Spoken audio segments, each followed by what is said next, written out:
از خود نوٹس کی تاریخ اور آئینی حیثیت کیا ہے؟ کون سے جج نے کتنے از خود نوٹس اور سو موٹو لیے؟ عدلیہ کے از خود نوٹس کے اختیارات میں کمی کی ضرورت آخر کیوں پیش آئی؟ السلام علیکم۔ ویلوگ کا آغاز کرتے ہیں۔ آج کا ویلوگ کسی طنز و مزاح پہ نہیں بلکہ ایک نہایت ہی سیریس ایشو پر ہے۔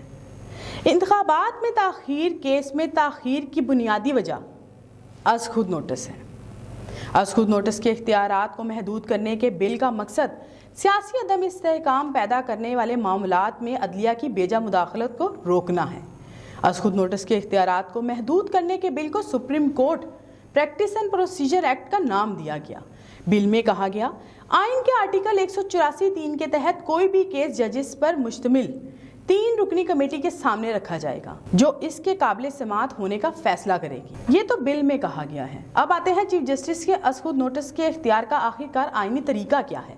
بنیادی طور پر اس طریقہ کار پر آئین اور قانون تو بظاہر خاموش ہیں، لیکن آرٹیکل 191 کے تحت سپریم کورٹ کی پریکٹس اور پروسیجر کے متعلق رولز بنانا صرف سپریم کورٹ آف پاکستان کا اختیار ہے۔ تاہم حکومت کی جانب سے چیف جسٹس آف پاکستان کے اختیارات کو ریگولیٹ کرنے کے لیے قانون سازی عدلیہ کے خلاف کھلی مہاجرائی دکھائی دیتی ہے۔ 1997 کے بعد ایک مرتبہ پھر پاکستان مسلم لیگ نون اور سپریم کورٹ کے درمیان مہاجرائی دیکھنے میں آ رہی زہر آلود سیاسی ماحول نے اداروں کو اپنی لپیٹ میں لینا شروع کر دیا ہے۔ تمام فریقین آئین اور قانون کی اپنی اپنی تشریح کر رہے ہیں، جس سے ملک کو سیاسی اور معاشی بحران کا سامنا ہے۔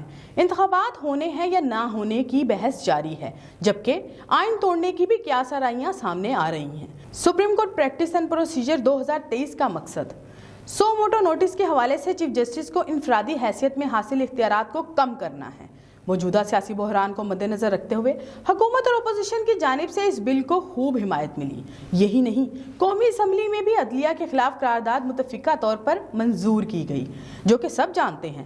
قرارداد کا متن کیا ہے؟ سپریم کورٹ کا الیکشن کے معاملے میں مداخلت نہ کرنا۔ اس کی اصل وجہ پارلیمنٹ میں ہونے والے اجلاس میں وزیر خارجہ بلاول بھٹو نے اپنے بیان میں کہہ دی۔ کہتے ہیں، عدلیہ سے بلیک میل ہوتے رہے، آئین ٹوٹنے پر ہم شریف نہیں رہیں گے۔ عمران اور صدر الوی نے آئین شکنی کی ہے تو شہباز شریف کیس کریں۔ خیر، اس نئے قانون سے یہ تو فائدہ ہوگا کہ بہتی گنگا میں کئی کیسز نہا سکتے ہیں۔ ادھر چاروں اسمبلیوں کے انتخابات بیک وقت کروانے پر بھی غور ایک اچھا اقدام ہے، جس سے حقیقی سیاسی استحکام کی جانب بڑھا جا سکتا ہے۔ اب آتے ہیں از خود نوٹس کی تاریخی حیثیت کیا ہے۔ تاریخی ادوار پر نظر ڈالیں تو 2000 سے اب تک سپریم کورٹ نے 204 از خود نوٹس لیے ہیں۔ افتخار چودھری نے 79، ثاقب نثار نے 47، انور ظہیر جمالی نے 25 نوٹس لیے، ارشاد حسن نے 2 سال میں 5، ناصر ملک نے 1 سال میں 900 موٹو لیے، عطا بندیال 500 موٹو لے چکے ہیں، جبکہ بشیر جہانگیری اور آصف سعید نے کوئی نہیں لیا۔ اب بات کرتے ہیں از خود نوٹس کی ضرورت کب پیش آتی ہے۔ عموماً از خود نوٹس کی ضرورت تب پیش آتی ہے جب کوئی اہم کیس مسلسل مختلف وجوہات کے باعث تاخیر کا شکار ہو۔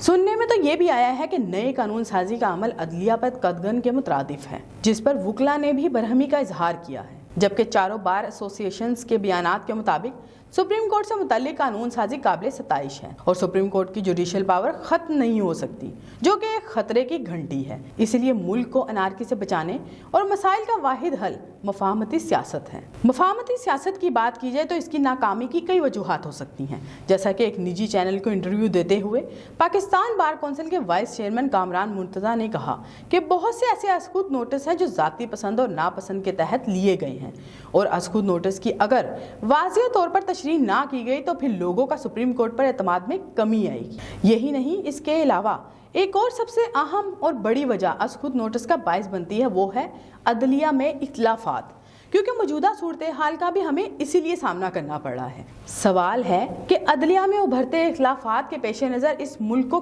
کیا کیا فیس کرنا ہوگا، یہ تو حالات ہی بتائیں گے۔ واپس آتے ہیں اختلاف پر۔ کسی بھی کیس کے فیصلے میں ایک بینچ میں ججز میں اختلاف کوئی نئی بات نہیں، لیکن ان اختلافات کا اثر کسی کیس کے فیصلے پر ہونا یہ بڑی بات ہے۔ ہم نے اکثر دیکھا ہے کہ مریم نواز شریف متعدد بار اس نقطے کو اٹھاتی رہی ہیں کہ بار بار انہی ججز کو بینچ کا حصہ بنایا جاتا ہے جو نواز شریف کی مخالفت اور عمران خان کے حق میں فیصلہ دیتے ہیں۔ آج یہ تمام باتیں عدالت کے اندر ہی سچ ثابت ہو گئیں۔ 4 ججز نے ان باتوں پر تصدیق کی اور مہر لگا دی۔ ایک سادہ سی بات ہے کہ اگر ججز کے مابین کوئی اختلافات ہیں بھی تو ان کا اثر کسی بھی کیس پر رونما نہیں ہونا چاہیے۔ ہم نے اکثر کہاوت سنی ہے 1.5 اینٹ کی مسجد بنانا، لہٰذا اس صورتحال میں جب ادارے 1.5 اینٹ کی مسجد بنائیں گے تو ریاست سیاسی، آئینی اور معاشی بحرانوں کا شکار رہے گی۔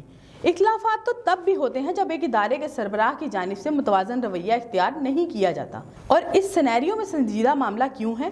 کیونکہ آئین میں کسی بھی جگہ یہ نہیں لکھا ہوا کہ چیف کے پاس یہ اختیار ہے کہ وہ تعین کرے کہ کون سا بینچ کون سے کیس کو سنے گا یا کون سا جج کس بینچ میں بیٹھے گا۔ ایک دور میں سپریم کورٹ کے ایک چیف نے جو بات کہی وہ ہم 12ویں جماعت سے پڑھتے آ رہے ہیں۔ آج میں آخر میں وہ بات ایک بار پھر دہراتی چلوں۔ چیف جسٹس افتخار محمد چودھری نے اپنے ایک بیان میں کہا کہ انتظامیہ مقننہ اور عدلیہ کو اپنی اپنی حدود میں کام کرنا ہوگا۔ اگر ایسا ہو جائے تو کبھی بھی مختلف بحرانوں کے رہتے اداروں کے اختیارات میں قانون سازی کی ضرورت پیش نہیں آئے گی۔ اسی کے ساتھ آج کے ولاگ کا اختتام کرتے ہیں۔ اپنی میزبان اکرام مغل کو اجازت دیجیے۔ اللہ حافظ۔